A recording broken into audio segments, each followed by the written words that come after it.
नमस्कार दोस्तों, आज की इस वीडियो में हम आपको एक ऐसे अधिकारी के बारे में बताने जा रहे हैं जो जिले में एक प्रशासनिक पद है। ये पद जिले का सबसे महत्वपूर्ण पद है। ये पद मुख्य जिला अधिकारी के रूप में सभी सरकार विभागों के विकास के लिए जिम्मेदार होता है, जिसे डिस्ट्रिक्ट में सबसे सर्वोच्च पद माना जाता है। इसीलिए देश के सभी युवा इस पद को पाने के लिए कड़ी मेहनत करते हैं। आइए जानते हैं क्या है डिस्ट्रिक्ट मजिस्ट्रेट और ये कैसे बनते हैं। चलिए सबसे पहले समझते हैं डीएम क्या है।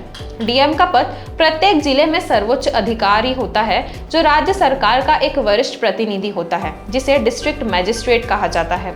ये पद एक जिला अधिकारी के रूप में कार्य करता है। ये भारत का प्रत्येक जिले में एक की एडमिनिस्ट्रेटिव पोजीशन है, जो पूरे जिले यानी डिस्ट्रिक्ट में विकास अधिकारी के रूप में जिम्मेदार होता है। डीएम जिले के सारे प्रमुख सरकारी विभागों को नियंत्रित तथा जिले का शहरी एवं सभी ग्रामीण पंचायतों में समाज कल्याण के लिए जिम्मेदार होता है। चलिए अब पहले समझते हैं डीएम के पावर क्या होते हैं। अगर एक डीएम अपने पावर को इस्तेमाल करने पर आ जाए तो ये एक मुख्यमंत्री को भी अपने जिले के अंदर आने से रोक सकता है। डीएम एक एडमिनिस्ट्रेटिव ऑफिसर होता है, इसीलिए इसके अंतर्गत जिले का हर एक विभाग आता है। जिले के सभी सरकारी विभाग का मुखिया जिला अधिकारी होता है। एक जिले की पूरी व्यवस्था देखने का काम जिला अधिकारी का होता है और ऐसे में कभी भी कहीं पर भी वे छापा मार सकते हैं। किसी भी तरह से सरकारी, इंडस्ट्रियल और नॉन इंडस्ट्रियल चीजों को डीएम ही कंट्रोल करता है। कोई भी मुख्यमंत्री केवल आईएएस ऑफिसर का ट्रांसफर कर सकता है, उन्हें सस्पेंड नहीं कर सकता। इसके लिए बहुत ठोस सबूत होने चाहिए, तभी ऐसा किया जा सकता है। शहर में कर्फ्यू, धारा 144 इत्यादि लॉ एंड ऑर्डर से जुड़े सभी डिसीजन डीएम ही लेता है।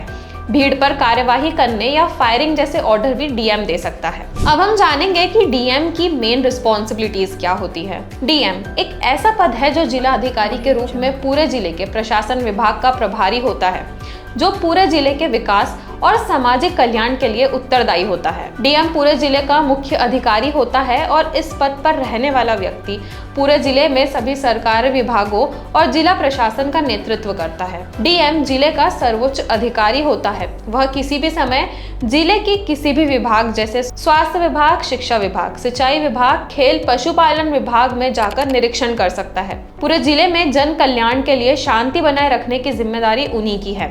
उनके पास जिले में करने के लिए कई कार्य होते हैं, जैसे प्राकृतिक आपदा, लैंड रेवेन्यू रिकवरी, जनगणना आयोजक, पब्लिक प्रॉब्लम सॉल्वर, जिले के नागरिकों को फर्टिलाइजर की आपूर्ति करना।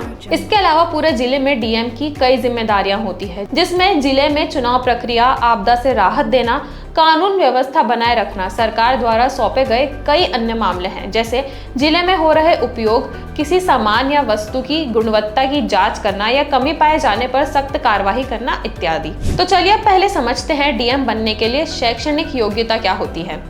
एक डीएम ऑफिसर कई परीक्षाओं के बाद बनता है, क्योंकि डीएम का पद जिले का सबसे सर्वोच्च पद माना जाता है, जिस पर कई तरह की जिम्मेदारियां होती है। इसलिए डीएम बनने के लिए शैक्षणिक योग्यता होना बहुत जरूरी है। डीएम बनने के लिए क्वालिफिकेशंस कुछ इस प्रकार है। सबसे पहली है मान्यता प्राप्त विश्वविद्यालय में स्नातक यानी ग्रेजुएट की डिग्री होना अनिवार्य है।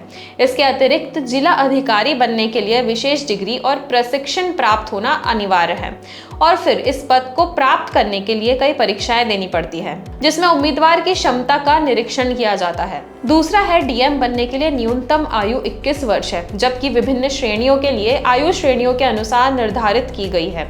सामान्य वर्ग के लिए न्यूनतम आयु 21 वर्ष है और अधिकतम आयु 32 वर्ष है, जबकि ओबीसी वर्ग उम्मीदवारों के लिए अधिकतम आयु सीमा है 35 वर्ष और SC ST की अधिकतम आयु है 37 वर्ष। अभ्यर्थी भारतीय नागरिक होना अनिवार्य है। तो अब चलिए जानते हैं डीएम बनने के लिए कितनी बार परीक्षा दी जा सकती है। अगर आप जिला अधिकारी बनना चाहते हैं तो यूपीएससी की सिविल सेवा परीक्षा पास करना अनिवार्य है। इसके लिए आपको कड़ी मेहनत करनी चाहिए। ऐसे में आपको समय दिया जा रहा है। सामान्य श्रेणी यानी जनरल कैटेगरी के उम्मीदवार इस परीक्षा को 6 बार और ओबीसी उम्मीदवार इसे 9 बार दे सकते हैं। डीएम बनने के लिए उम्मीदवार को यूपीएससी द्वारा आयोजित सिविल सेवा परीक्षा में प्रारंभिक, मुख्य और साक्षात्कार परीक्षा उत्तीर्ण करने के बाद उम्मीदवार को शारीरिक परीक्षण के लिए बुलाया जाता है, जिसमें शारीरिक से संबंधित सभी जांच की जाती है, जैसे रक्त परीक्षण, मूत्र परीक्षण, छाती परीक्षण, नेत्र परीक्षण और सूजन,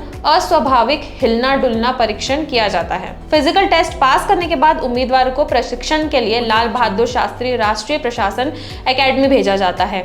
यह एकेडमी सार्वजनिक नीति और सार्वजनिक प्रशासन पर एक सिविल सेवा प्रशिक्षण संस्थान है। यह एकेडमी भारत के उत्तराखंड राज्य में मसूरी में स्थित है, जहां आईएएस उम्मीदवारों को 2 साल तक प्रशिक्षण दिया जाता है। यह प्रशिक्षण करने के बाद उम्मीदवार को किसी भी विभाग में 2 वर्ष तक प्रशिक्षण दिया जाता है। प्रशिक्षण के बाद उम्मीदवार एक आईएएस अधिकारी बनता है। आईएएस अधिकारी बनने के बाद उन्हें अनुभव प्राप्त करने के लिए 4 साल तक सेवाएं दी जाती है और फिर प्रमोशन दिया जाता है। डीएम पद पर नियुक्त किया जाता है। लेकिन क्या आपको पता है कि एक जिला अधिकारी या डीएम का वेतन कितना होता होगा?